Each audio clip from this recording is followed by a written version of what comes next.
The reemergence of the Trinity Times has been extremely well received. The alumni have expressed their support and their pleasure at having the sort of an inside look at the university again. They're more connected to it, and the folks in alumni relations just love it.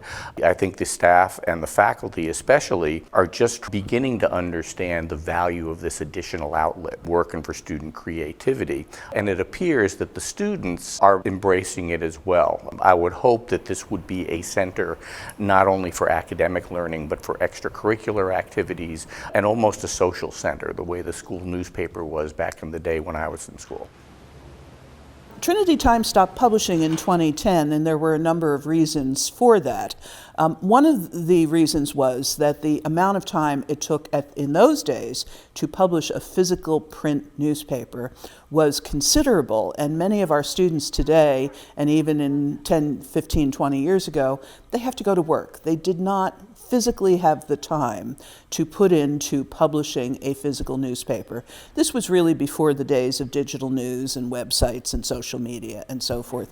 So we had to stop it, not because we didn't want student journalism, but because the students really did not have the time and the ability to invest what it took in order to produce a really good newspaper.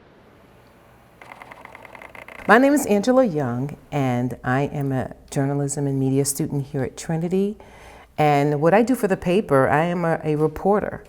I'm a rookie reporter, actually, here to shadow the other reporters to learn more about writing and hopefully move on to learning how to complete and learn video reporting as well.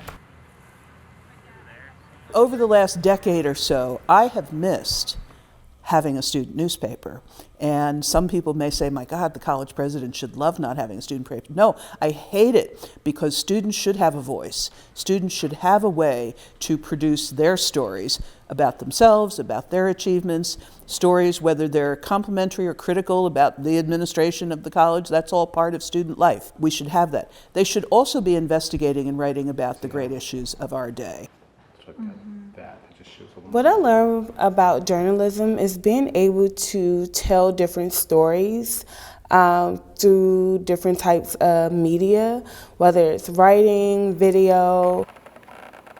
Going back to my time as a student here at Trinity back in the early 1970s, which was a very heady time for student protests and student advocacy, I joined the Trinity Times because I wanted to expose the truth about what was going on in the country and here at Trinity as well. I joined the paper as a writer. We had old clackety typewriters, and one of the things I'm embarrassed to say now, but we all smoked. So it was truly a smoke-filled room with young students who were eager to tell the stories about whether it was the Vietnam protests going on down on the mall, or racial protests here in Washington, or why weren't we allowed to have men visiting in our rooms here at Trinity, because we still had visitation restrictions back then.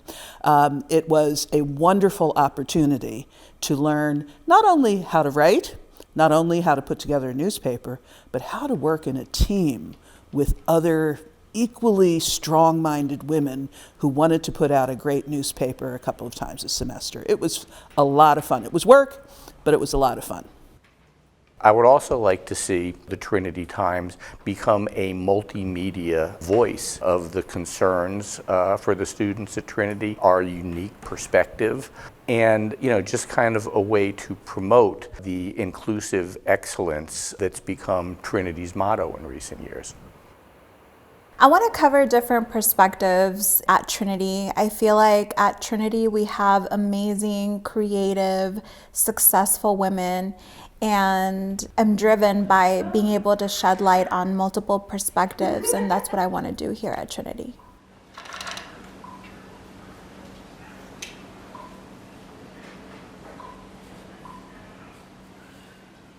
That's cool.